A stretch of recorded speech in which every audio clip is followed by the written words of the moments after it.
Malusog at masayahing baby si Cedric. Kung hindi nga lang naninilaw ang kanyang mga mata at malaki ang kanyang tiyan, hindi mahahalatang siya ay may sakit na kung tawagin ay biliary atresia. Dahil sa kalagayan ni Cedric, buong pagmamahal siyang inaalagaan ng kanyang amang si Marlon Aguirre, katuwang ang tiyahing si Jovelyn Perez. Tapos po, naghintay po kami ng mga 2 weeks for result. Doon po na-confirm na meron siyang biliary atresia. So, yun daw pong biliary atresia na yun, ay nangangailangan ng liver transplant lang daw po ang lunas. Hindi na po gumagana yung atay niya, yung mga bile ducts niya barado. So, ang tanging lunas lang daw po, sabi po ng espesyalista ay liver transplant. Opo, naglilib po ako sa duty, tapos po lumuluwas po kami. Nadala po namin to sa PCMC for check-up. Opo, sa ngayon po, ma'am, bukod po dun sa pagiging security guard ko, kami po ay sa tulong po ng hipag ko, nag po kami ng mga t-shirt sa fundraising. Yung pong kinikita namin doon, pantulong din po sa pangangailangan po ng pera na panggastos ng baby ko. Bali po, ito po yung aming campaign t-shirt for fundraising. Ito po yung nakalagay, strength, courage, faith, and love. Para naman po, kahit papaano matustusan namin yung mga kailangang isuporta sa pag-check up ni baby, sa gamot, at saka pandagdag na rin po sa mga gastusin sa pagbiyahe-biyahe. Sa totoo lang po, kulang po kaming pamilya. Para lang kumilos. Kaya po, kumakatok po kami sa may mabubuting puso na kung gusto pong tumulong, lumalapit po kami sa kanila para kahit papaano po, hindi po mahirapan si baby. Para po mapabilis bago siya mag 1 year old. Napakasakit po. Ang sakit po, ma'am. Pero sa ngayon po, unti-unti po namin tatanggap. Alam ko makakatulong sa kanya. Sinisikap po namin na ng pondo para papagamot po yung anak ko. Kung konting may tutulong sa amin, ako po ay nananawagan. Sana po matulungan niyo yung baby ko para po may liver transplant siya. Bali po, sa internet po, gumawa po ako ng Facebook page ni Baby Cedric. Hashtag Hope for Baby Cedric. Makikita niyo po doon yung updates kay Baby Cedric.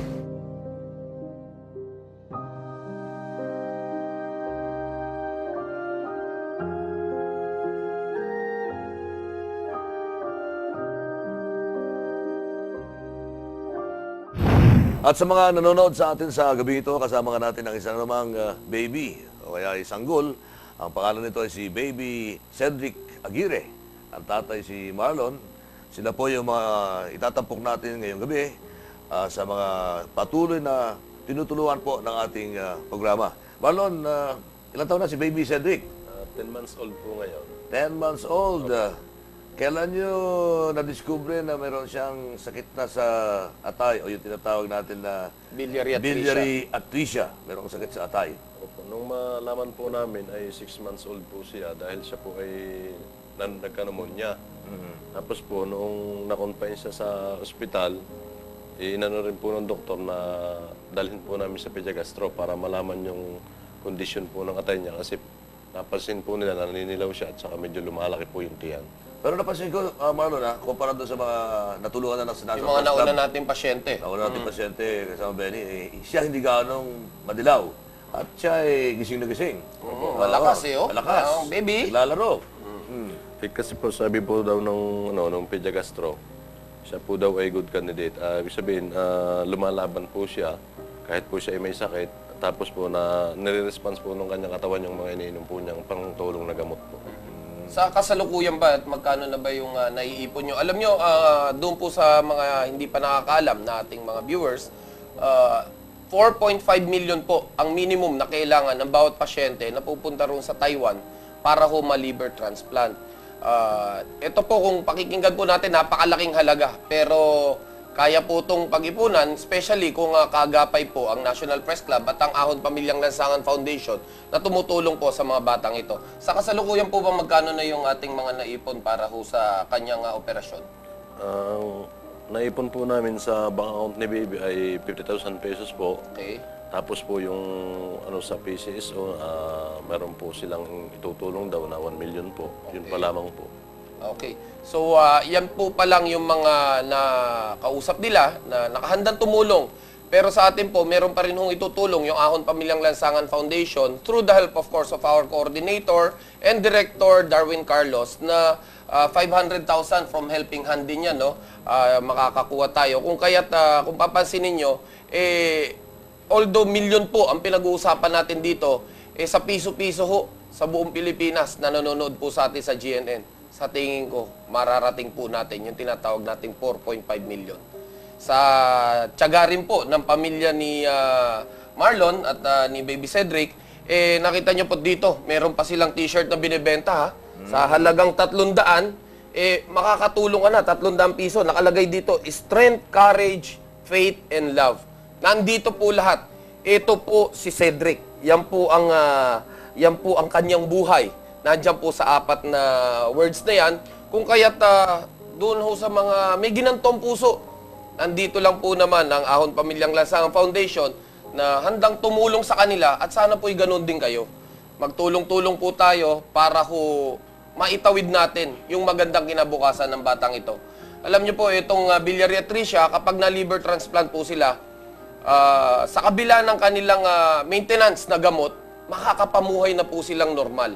Magiging maayos ang kanilang kinabukasan, hindi po gaya ng ibang sakit na iyong pinoprolong lang ng konti, no? Yung buhay ng isang tao at mamamatay din comes to a time na mag-fail na yung kanyang organs. Ito pong biliary atresia, kapag na-liver transplant, tuloy-tuloy, maayos ang buhay. Pero kasama ba di ba dapat meron tayong sinasabing urgency ng transplant, urgency Yes. ng gamot, paano? Kinakailangan sa loob ng Well, ng 2 taon. kasi kinakailangan traitor ang para sakit handa. na biliary atresia. Yan, all of the sudden, aatake yan. Pag umatake, di nakayanan ng katawan ng bata, bumibigay.